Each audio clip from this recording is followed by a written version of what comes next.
일본에서 경영의 신이라고 불리는 마쓰시타 고노스케는 1918년에 마쓰시타 전기회사를 설립해서 현재의 이 파나소닉을 세계적인 기업으로 키워내었습니다. 그가 어찌 경영을 잘했던지 일본의 많은 인재들이 이 회사에 입사하기 위해서 몰려들었습니다.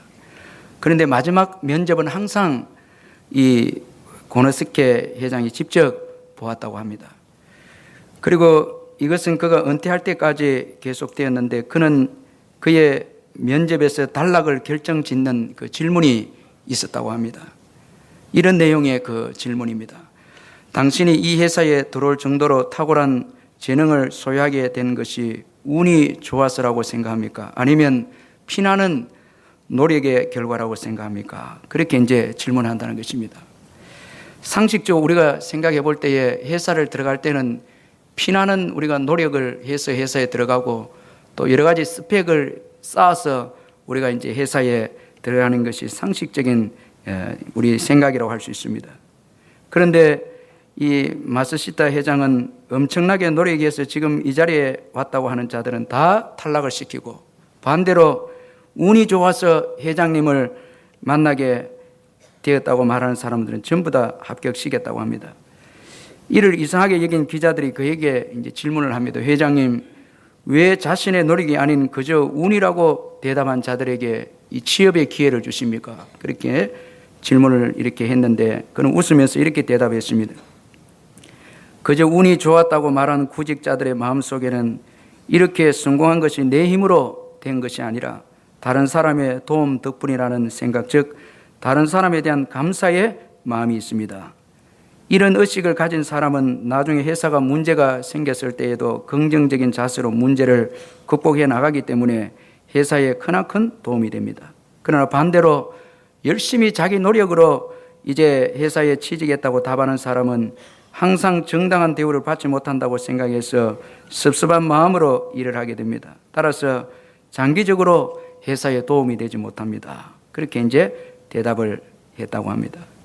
여기서 우리가 이 마쓰시타 회장이 말하고 있는 이 운이라는 것을 기독교 관점에서 보면은 우리가 은혜로 표현할 수가 있습니다. 그러므로 여러분 이 타인에 대한 또 하나님에 대해서 은혜를 아는 것은 너무나 중요합니다.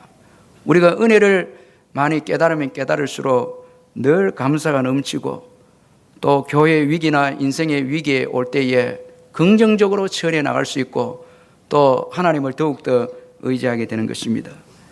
오늘 본문에서 바울 역시 하나님의 은혜를 강조하고 있습니다. 특별히 그는 부활의 주님께서 자신을 만나주신 것에 대해서 감사하고 있습니다. 이런 오늘 본문 그 8절 하반절에 보면은 내게도 보이셨느니라. 이 8절 하반절에 보면 내게도 보이셨느니라 그렇게 말씀하고 있는데 이것은 아주 중요한 말씀입니다. 부활의 예수님께서 바울에게 보여주셨다는 것입니다. 참 여러분 이게 우리가 은혜인데 주님이 먼저 보여주셨기에 바울이 보게 되었고 예수님을 믿게 되었다는 것입니다.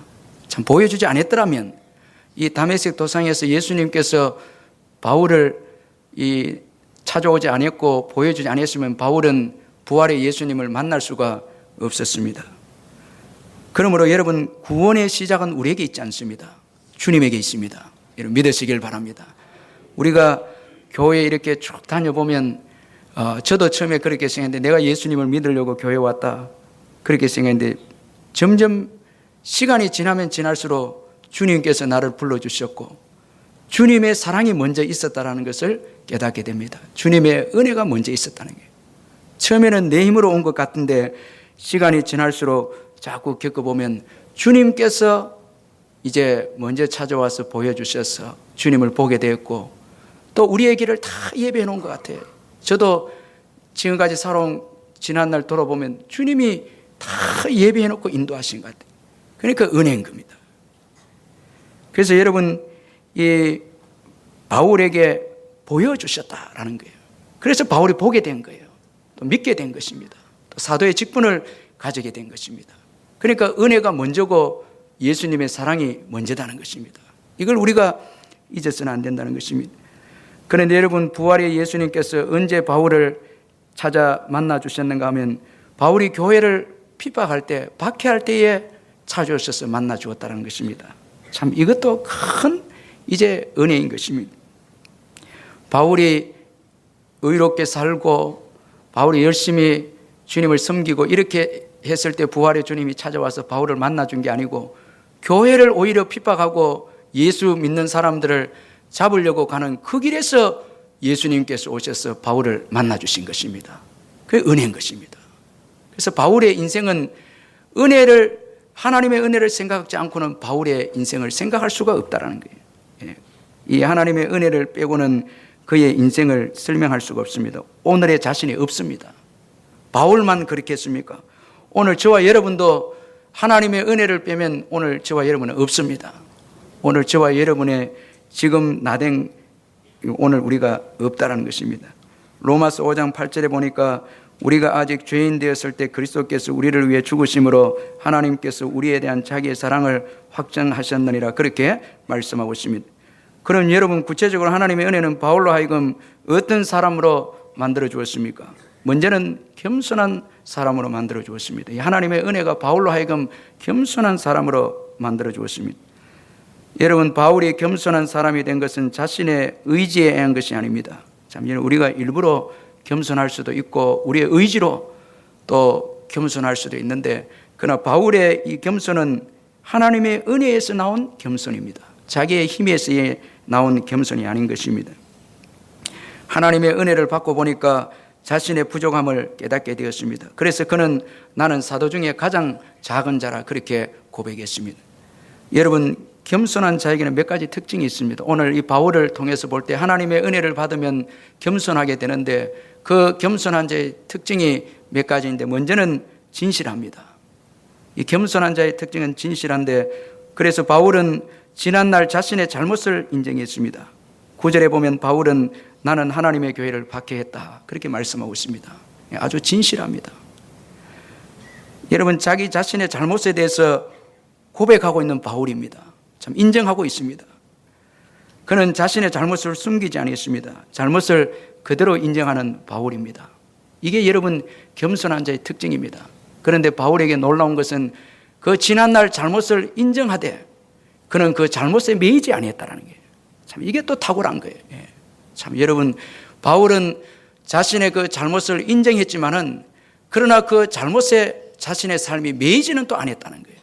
그래서 미래를 향해서 끊임없이 바울은 달려갔습니다. 왜냐하니까 잘못에 매여 있으면은 어떤 분들은 과거의 잘못에 매여서 미래를 향해서 달려가지 못하는데 바울은 자신의 잘못을 인정했지만 그러나 그 잘못에는 매이지는 않았다는 거예요. 오히려 그 지난날의 잘못을 순용했던 바울입니다. 자기의 겸손의 도구를 삼았다는 거예요.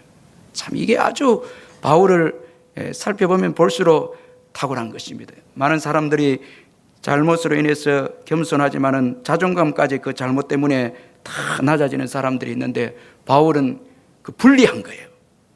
잘못을 인정하되 겸손의 도구는 쓰되 그러나 자존감을 낮아지게 하는 데는 과감하게 자기네 잘못을 보혈로 다 덮었다는 거예요. 그러니까 아주 이 바울의 신앙이 탁월하다는 것입니다. 여러분, 여러분의 잘못을 겸손의 도구로 쓰시되 매이지는 마시기를 주의 이름을 축원합니다. 그걸 통해서 더 낮아지고 은혜의 도구로 삼되 절대 거기에 매이면 더 우리가 비전을 가지고 세계를 향해서 복음 전가하고 나아가는데 방해가 되는 것입니다. 그래서 바울은 진실하게 자기 잘못을 인정해서 겸손했습니다. 그리고 자신을 자격 미달로 여겼습니다. 바울은 하나님의 교회를 박해했으므로 사도라 칭함을 받기에 감당하지 못한다고 그렇게 말씀하고 있습니다. 자격이 안 된다는 것입니다. 참 여러분 우리 역시 자격이 되어서 구원받고 직분을 받은 게 아닙니다. 바울도 자기가 지금 사도의 직분을 감당치 못한다라는 게 참 너무너무 자격이 안 돼서 과분하다는 것입니다. 바울은 만삭되지 못하여 난 자 같은 자신에게 부활의 예수님이 맨 마지막으로 만나주셨다 그렇게 고백하는데 여기 만삭되지 못하여 난 자라는 말씀은 혐오스러운 가지라는 것을 의미합니다. 우리가 나무에 보면 정말 그 싱싱하고 멋진 가지도 있는 반면에 말라 비틀어져서 생명도 없이 나무에 붙어있는 그런 나무 줄기도 있습니다. 그와 마찬가지로 이 바울은 자기 자신을 혐오스러운 가지에서 아무 쓸모없는 가지인데 근데 은혜를 주어서 사도의 직분을 주셨다라는 거예요. 이 자격이 안 되는데 주셨다라는 거예요. 그래서 은혜다. 그렇게 고백하고 있습니다. 참 여러분, 이 바울은 자신이 교회를 핍박했으므로 사도에 적합하지 않다고 그렇게 말하면서 사도 중에 가장 작은 자라 그렇게 말씀을 하고 있습니다. 참 여러분, 오늘 우리에게도 이런 태도가 필요합니다. 죄인 되었을 때 예수님께서 죽으심으로 그의 사랑을 확증하셔서 우리를 구원해 주시고 또 교회에 이 귀한 직분을 주셨습니다. 그래 여러분, 저와 여러분은 다 자격이 되지 않습니다. 여러분, 자격이 되지 않기 때문에 은혜가 필요합니다. 아멘. 자격이 안 되기 때문에 은혜가 필요한 거예요. 자격이 되면 은혜가 필요 없는 거예요. 안 되기 때문에, 자격이 안 되기 때문에 은혜가 필요한 것입니다. 그러므로 우리가 항상 나는 자격 미달이다 라는 것을 기억하면서 하나님의 은혜를 우리가 생각해야 될 줄 믿습니다. 그리고 겸손한 자에게는 모든 것에 대해서 감사합니다. 그래서 바울은 부활의 예수님께서 여러 제자들 다음 맨 나중에 자신을 만나 주신 것에 대해서 감사하고 있습니다. 여러분, 이 교만한 자들은 맨 나중을 부정적으로 생각합니다. 어찌해서 나는 맨 나중에 예수님을 만나게 되었는가? 예수님은 왜 저를 맨 나중에 찾아왔습니까? 원망하고 불평하지만, 그러나 겸손한 자들에게 있어서 맨 나중은 불러주신 것만 해도 감사하다라는 거예요. 맨 나중은 이게 감사라는 거예요. 다 감사합니다. 겸손한 자들에게는 다 감사한 거예요. 여러분, 교회 와서 여러분들 참 내가 이 마지막으로 통과됐다, 기분 나쁘게 생각하지 마시고 감사하시길 바랍니다. 마지막으로 기회를 준 거예요. 하나님의 은혜입니다. 그래서 이 항상 감사하는 거예요. 이 겸손한 자들의 특징은 어떤 그 환경에 있더라도 감사하고 참 하나님께 영광을 돌리는 거예요. 내가 이거밖에 안 되는가? 왜 나를 이렇게 불러주지 않는가? 직분자로 또 세워주지 않는가? 그렇게 우리가 생각하지 마시고 다 감사한 거예요. 그래서 바울은 맨 나중에 불러준 거에 대해서 너무 감격이 있습니다. 참 만약에 빠뜨렸으면 어떻게 되겠습니까? 그래서 감사해요. 우리 모든 것에 감사합시다. 한번 옆에 분들하고 한번 인사하시겠습니다. 모든 것에 감사. 다 감사. 다 이 감사한 거예요. 다 감사한 거예요. 그리고 이 하나님의 은혜는 바울로 하여금 하나님의 사람으로 만들었습니다. 바울은 부족한 자신을 하나님의 은혜로 지금 자신이 되었다고 그렇게 말씀하고 있습니다. 그래서 10절에 보면 그러나 내가 나 된 것은 하나님의 은혜로 된 것이니 그렇게 말씀하고 있습니다. 과거에 바울은 하나님께 쓰임받는 하나님의 사람이 아니었습니다. 오히려 하나님을 대적하고 예수님을 대적하고 교회를 핍박하는 자였습니다.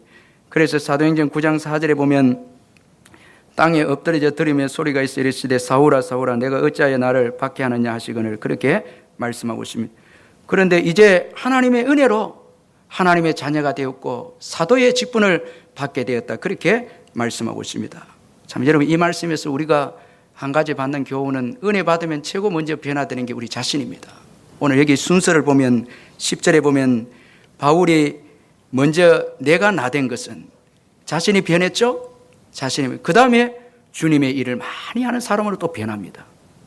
그러니까 먼저 중요한 게 은혜 받으면 환경이 변하고 다른 사람이 변하고 뭐 국가가 변하고 그거보다 내 자신이 변하는 거예요.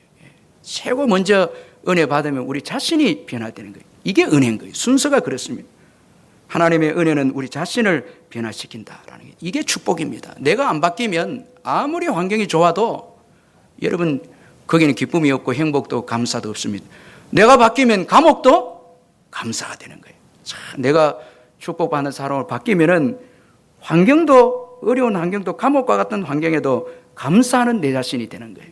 그래서 이 순서가 참 중요한 것입니다. 여러분, 우리에게는 두 개의 나가 있습니다. 먼저는 육신의 어머니에게서 태어난 나이고 그리고 하나님의 은혜로 예수 믿고 거듭난 나인 것입니다. 오늘 본문에서 10절에서 말하고 있는 것은 예수 믿고 하나님의 은혜로 예수를 믿고 거듭난 나이다라는 것입니다. 그래서 오늘 보면 10절에 보니까 바울이 나라고 그렇게 고백하고 있는 것은 예수님을 믿음으로 변화된 나이다라는 것입니다. 참 여러분, 이것이 진정한 나 자신이라는 거예요. 예수를 믿지 않으면은 아직도 우리는 진정한 나를 발견하지 못하고 사는 거예요. 행복한 나를 발견하지 못한 거예요. 그런데 예수를 믿고 하나님의 은혜로 예수 믿고 변화된 나는 정말 하나님의 자녀로서 또 하나님의 일을 맡은 자로서 능력 있는 나이고 소망 있는 나이고 죄와 사망의 권세도 이기는 나이고 여러분 놀라운 축복의 나인 것입니다. 이거 받게 된 것입니다.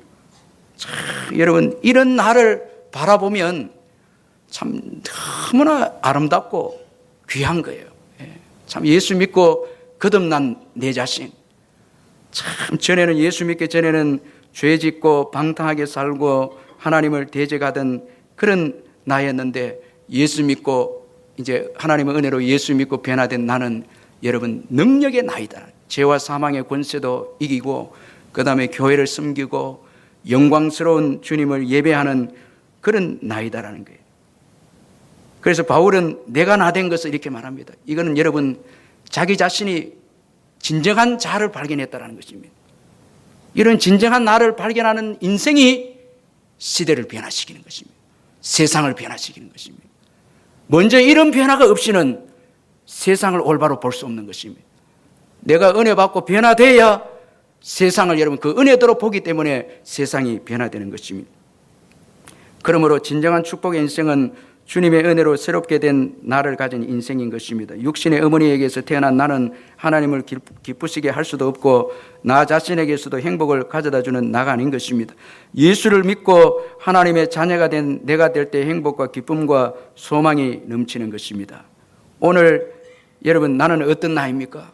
예수 믿고 변화된 바울처럼 나라고 고백하는 나입니까? 말씀이 헷갈릴 수 있는 예수 믿고 변화된 나인 거예요. 참 얼마나 이게 복된스러운 자인 모릅니다. 오늘 일부에 우리 미국에서 오신 그 닥터 존 선 퀘스터 목사님이 그 은혜의 충만함을 입은 사람이 바로 오늘 본문에 변화된 나인 것입니다. 은혜가 물붓듯이 부어지는 그 이제 나인 것입니다. 얼마나 감사한지 일부에 신나고 그 설교 들으니까 얼마나 신나고 행복하고 소망이 넘치고 막 꿈이 생기고 그런 거예요. 은혜를 무한정 받는 나인 것입니다. 지금 이 내가 나 된 것이라 할 때 바울의 이 변화된 나는 하나님의 폭포수 같은 은혜를 받는 그런 대상이다라는 거예요. 그러니까 바울이 얼마나 기쁘고 소망이 넘치겠습니까? 여러분 우리 자신부터 하나님의 은혜로 변화될 때에 세상을 변화시킬 수 있고 또 여러분 변화된 만큼 또 변화를 시킬 수 있는 것입니다. 그래서 하나님의 은혜로 내가 변화되는 것은 너무나 중요하다는 것입니다. 우리 김장수 장로님 우리 교육자들에게 이 하나님의 기적 대한민국 근구이라는 책을 이게 이제 선물로 사주었는데 제가 이 책을 한번 읽어보니까 이 초대 대통령 이승만 대통령 신앙으로 재조명하는 그 책인데 너무 제가 감동을 받았습니다. 예수님을 믿고 사는 것이 얼마나 중요한 것인가, 우리 민족이 얼마나 축복받은 것인가를 이 책에서 볼 수가 있었는데 이승만 대통령 어린 시절부터 신동이고 천재였습니다. 그리고 열혈 애국 청년이었습니다. 그런데 그가 청년의 때에 무능한 황실 정부를 무너뜨리고 박영호와 함께 개혁 정부를 수립하겠다는 이 거사를 이제 세웠는데 이게 발각이 되어지면서 그는 한성 감옥에 갇히게 되었습니다. 참 그 당시 감옥은 아주 끔찍했다고 합니다. 그래서 선교사 에디는 한성 감옥에 대해서 이렇게 기록했습니다. 그들의 감옥이란 이루 형언할 수 없다. 자백을 받아내거나 남을 연루시키기 위해서 자주 고문을 가하고 죄수들을 축사에 가던 소떼처럼 이리저리 몰아붙인다. 구역질 나고 때로는 부패한 급식이지만은 약한 자의 몫을 강한 자가 빼앗아 먹는다. 정치범들이 겪는 고문은 죽음의 고통이다. 김모 씨는 고문을 받다가 다리가 부러졌다. 뭐 이렇게 그 당시에 그 감옥에 대해서 선교사가 기록을 했는데 사형수였던 이승만의 목에는 무게 10kg의 칼이 씌워져 있었다고 합니다. 손에는 움직일 수 없도록 수갑이 채워져 있었고 발에는 꼼짝 못하도록 족쇄가 이제 물려져 있었다고 합니다. 칼을 벗고 손발이 풀리는 시간은 하루 24시간 가운데 단 5분이었다고 합니다. 사형수로서 감옥에 갇혀서 온갖 고생을 이 청년 이승만이가 겪었다는 것입니다. 온몸은 고문으로 만신창이가 되었고 그런데 이 시기가 바로 그가 하나님을 찾는 시기였다고 그렇게 기록을 하고 있습니다. 그는 한성 감옥에서 성경을 찾았습니다. 이렇게 성경을 찾은 것은 그가 배제학당에 이제 학생으로 다닐 때 그 책을 보았기 때문이었습니다. 선교사들이 그 책을 가르치고 그 책을 들고 있는 것을 보았는데 그때는 안 믿었다라는 거예요. 그런데 감옥에 들어가서 열악한 환경에 있으니까 이 승만이가 이제 성경책을 이제 생각하게 되어졌습니다. 그런데 성경책을 구하는 과정도 쉽지 않았습니다. 그가 고백하기를 나는 그 성경을 구하려고 했으나 옥중에서는 종교서적이 아무것도 허용되지 않았고 또한 선물도 허용되지 않았다. 그러나 비밀 방법을 통해서 서우드 에디 박사가 조그만한 신약 성서를 보내왔는데 그것을 받은 나는 얼마나 기뻐했는지 모른다. 이렇게 기록을 하고 있습니다. 머리에 칼을 쓰고 손에는 수갑을 차고 있으니 한 장을 읽고 다음 장을 넘길 수가 없는 거예요. 이 온대로 다 이 칼로 목에 이 차여져 있고 수갑이 채워져 있고 발에도 착고가 채워져 있으니까 성경을 넘길 수 없었는데 동료 제수들의 도움을 받아가면서 성경을 읽는데 한 장 한 장 옆에 사람이 넘겨주는 거예요. 참 여러분, 오늘 우리들은 손발이 있어도 은혜를 잘 못 받는데 그 은혜가 되는 것 같아요. 옆에 사람이 넘겨주는 거예요. 그러면서 이제 예전과 다르게 성경이 읽혀지기 시작했다는 것입니다. 나는 감방에서 시간이 나면 성경을 읽었다. 그런데 배제학당에 다닐 때는 그 책이 나에게 아무런 의미가 없었는데 이제 그것이 나에게 깊은 관심거리가 되었다. 내가 품고 있는 질문은 꼭 한 가지, 이제 나는 어디로 가느냐 하는 것이다. 그때 나는 학교 예배실에서 들은 설교를 기억하고 목에 씌운 형틀에 머리를 숙이고 평생 처음으로 기도했다. 오 하나님, 나의 영혼을 구해 주옵소서. 오 하나님, 우리나라를 구해 주옵소서. 이 청년이 그 감옥에서 이제 그 절망적인 환경에서 주님께 기도한 거예요. 자기 영혼을 구해달라고 기도하고 우리나라를 구해달라. 그랬더니 금방 감방이 빛으로 가득 채워지는 것 같았고 나의 마음이 기쁨이 넘치는 평안이 깃들면서 나는 완전히 변한 사람이 되었다. 그가 이렇게 고백했습니다. 1899년 겨울 영혼을 묶었던 사슬에서 풀려난 이승만은 그의 여름인 7월 달에 팔다리와 목을 옥죄했던 사슬에서도 풀려났습니다. 7월 11일에 선고에서 무기형으로 그가 감형되었습니다. 사형수에서 이제 예수 믿고 난 다음에 이 무기수로 감형되는 기적의 역사가 일어나게 된 것입니다. 참 여러분, 예수 믿음의 기적이 있습니다. 사형이 집행될 날을 기다리며 신앙에 매달리고 있었던 그에게 감형은 하나님의 기적이었습니다. 무기수가 되면서부터 이승만은 칼과 족쇄와 수갑으로부터 벗어나서 보다 자유로운 수감 생활을 하게 되었다고 합니다. 이 책의 저자 이호 목사님이 왜 이승만 대통령을 조명하고 있는가 하면 오늘 일본, 중국, 대한민국이 이렇게 축복을 받은 나라가 되는 데는 결정적인 역할을 믿음의 사람 이승만이가 했다는 거예요. 저도 이 책을 읽으면서 너무 내가 감동을 받았습니다. 여러분, 우리가 알다시피 과거 이래로 일본과 우리나라, 중국은 끊임없는 전쟁과 긴장 가운데 살았습니다. 1950년대만 해도 여러분, 일본은 이 원자탄 투하를 받아서 형편없는 나라가 되었고 중국도 끔찍하게 일본을 통해서 학살을 당하는 그런 나라가 되었고 우리 민족은 여러분 6.25 전쟁으로 해서 황폐한 민족이 되어졌습니다. 이 일본, 중국, 한국이 정말 형편없는 나라였는데 1953년에 이승만이가 자기 힘으로 성사시킨 한미 상호 방호 조약 때문에 이런 긴장이 완화되었다는 것입니다. 미군이 한국에 주둔함으로 인해서 북쪽의 중국과 러시아가 쳐내려올 수 없게 되었고 또한 미국이 중간에 버티고 있음으로써 남쪽의 일본이 대륙으로 쳐올라갈 수 없게 되어졌고 또 미국이 우리나라 주둔함으로 남한과 북한도 전면전을 벌일 수 없다는 거예요. 따라서 이로 인해서 결국은 일본과 중국과 우리나라가 공장을 세우고 사람들을 교육시키는 그런 일을 할 수밖에 없었다는 거예요. 그러니까 여러분 동북아 이 아시아에서 일본과 한국과 중국이 세계를 여러분 이끌어가는 경제대국이 될 수 있었다는 거예요. 이것이 바로 믿음의 사람 이승만이가 한미 상호 방위조약 자기 독단적으로 했기 때문에 이 전쟁이 많던 이 동북아 이 세계를 아주 평안하게 경제적으로 부강들에게 그렇게 만들었다는 거예요. 참 여러분, 한 사람이 예수 믿고 주님의 도움을 입게 되어졌을 때 민족도 변화되고 세계도 변화되는 역사가 일어나는 것입니다. 하나님의 은혜는 우리 자신을 변화시킬 뿐만 아니라 세계도 변화시킬 수 있는 것이 하나님의 은혜인 것입니다. 하나님의 은혜는 나보다 큰 것입니다. 절망적인 환경에 있다 할지라도 하나님의 은혜가 임하면 내가 변하는 것입니다. 축복의 인생으로 변하는 것입니다. 그러므로 여러분 자꾸 나를 바라보면서 왜 이렇게 죄악이 바뀌지 않고 늘 이렇게 변화된 것이 없느냐, 자꾸 나를 바라보고 절망하지 마시고 하나님의 은혜를 사모하시기를 주의 이름으로 축원합니다. 자꾸 하나님의 은혜를 사모하다 보면 하나님의 은혜는 죄성이 강한 우리들보다 더 강하기 때문에 우리는 변화될 수 있는 것입니다. 변화될 수 있습니다. 아멘. 변화될 수 있습니다. 하나님의 은혜는 우리를 변화시키는 것입니다. 절대 못 변화시킬 이유가 없는 거예요. 우리를 변화시켰어요. 여러분, 바울과 같은 사람도 변화시켜서 하나님의 사람으로 바꾼 것이 하나님의 은혜이다라는 것입니다. 그래서 하나님의 은혜를 자꾸 사모하고 바라보고 할 때에 우리 자신이 하나님의 사람으로 바뀌는 것입니다.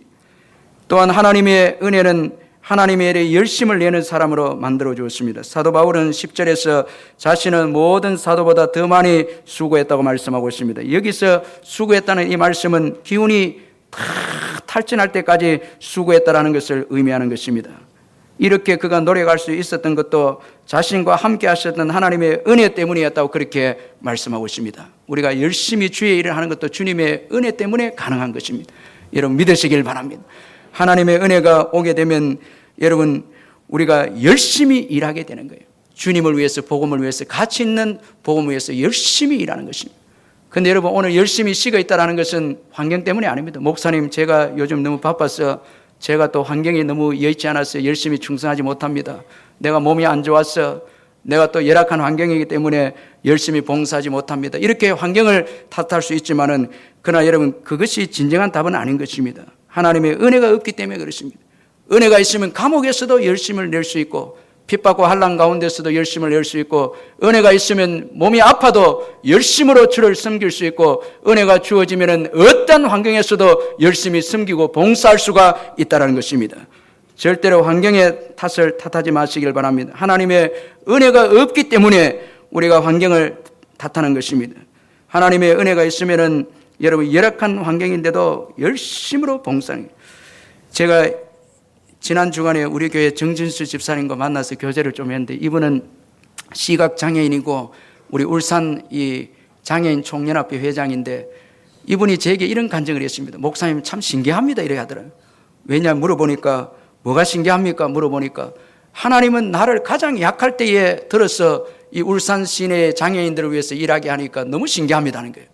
구체적으로 이제 제게 이야기를 해주는데, 이분이 참 이 장애인 총연합회 회장 하기 전에 시각도 완전히 이제 사라져버리게 됐고, 그리고 또 위도 아프고 고통 가운데 있었습니다. 저도 한번 찾아가서 만났을 때 너무 힘들었습니다. 그래서 낙심하고 절망 가운데 있었는데, 그때 하나님께서 비전을 주셔서 울산 장애인 그 총연합회 회장을 맡을 수 있도록 인도해 준 거예요. 그리고 지금 이분이 얼마나 장애인들 위해서 많이 뛰어다니는지 시간이 너무 바빠요. 제가 만나서 이야기를 하니까, 목사님 요즘 위가 안 아픕니다 이러더라고요. 너무 이래라고 아무도 안 하시고. 제가 깜짝 놀란 거예요. 왜냐하면 그때는 밥도 못 드셨어요. 근데 지금은 위도 안 아프고 기쁘고, 목사님 너무 신난다는 거예요.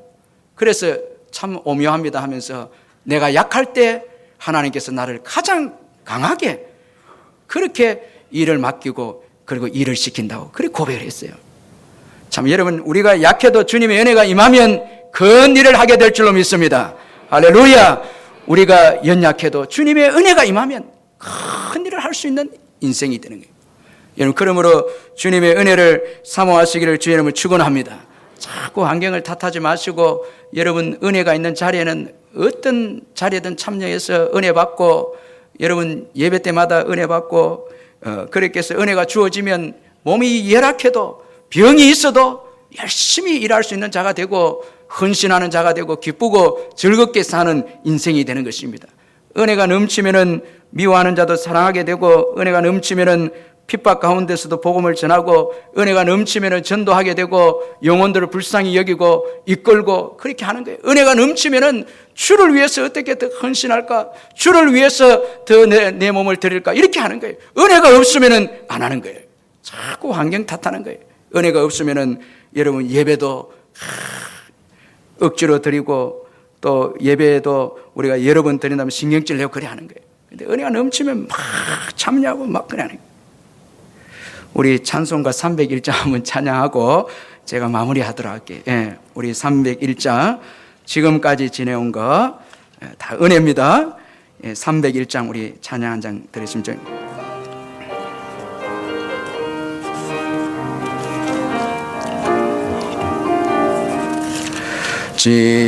지금까지 지내온 것 주의 진 은혜라 한이 없는 주의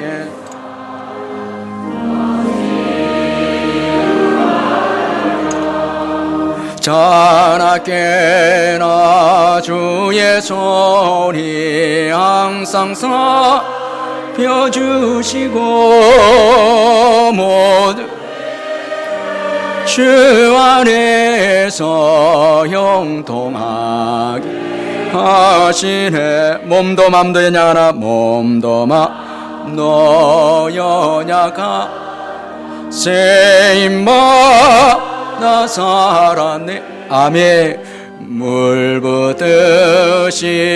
부시는 주의 은혜 족하다. 사랑 없는 어리에나 험한 길에 맬 때 손을 굳게 잡고 찬송하며 가리.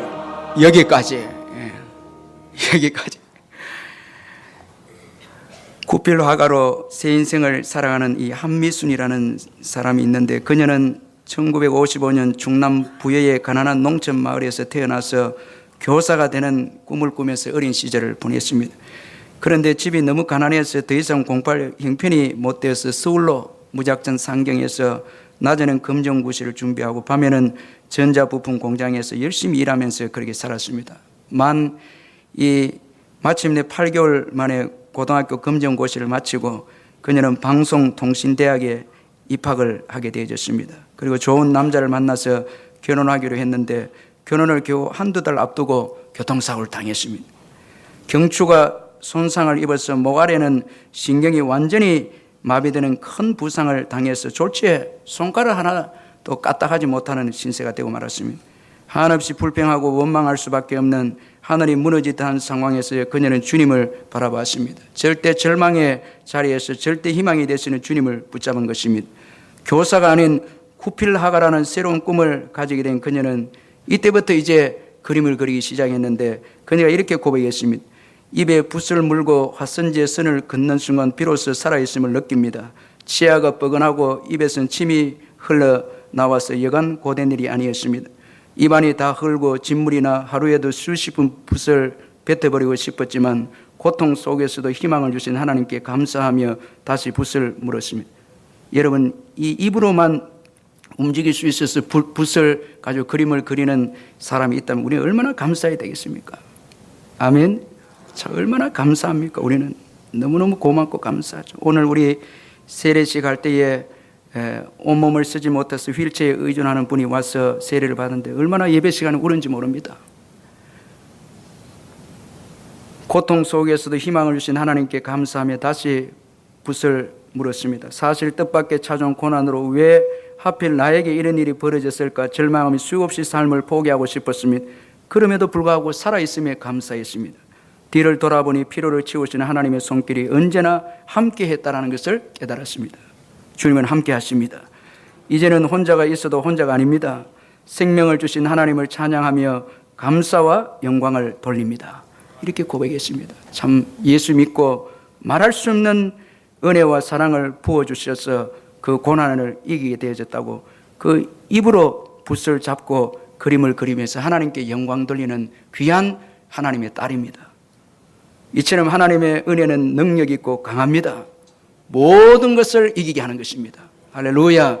어떤 환경도 다 이기게 해서 주를 위해서 살게 하고 주를 위해서 여러분 또 존재하게 하고 마침내 승리하게 하는 것이 하나님의 은혜입니다. 하나님의 은혜 때문에 내가 있습니다. 오늘 바울은 그렇게 고백합니다. 나의 나 된 것은 그렇게 고백하면 은혜 때문에 내가 있다는 거예요. 그리고 내일도 있습니다. 은혜 때문에 내일도 있습니다. 은혜 때문에 내 믿음도 있습니다. 아멘. 은혜 때문에 내 믿음, 내 가정, 내 자녀, 내 사업장, 내 교회 다 주님의 은혜 때문에 있는 것입니다. 그러므로 지금도 부활하여 살아계신 주님에게 늘 은혜 받으면서 살아가시기를 주님의 이름으로 축원합니다.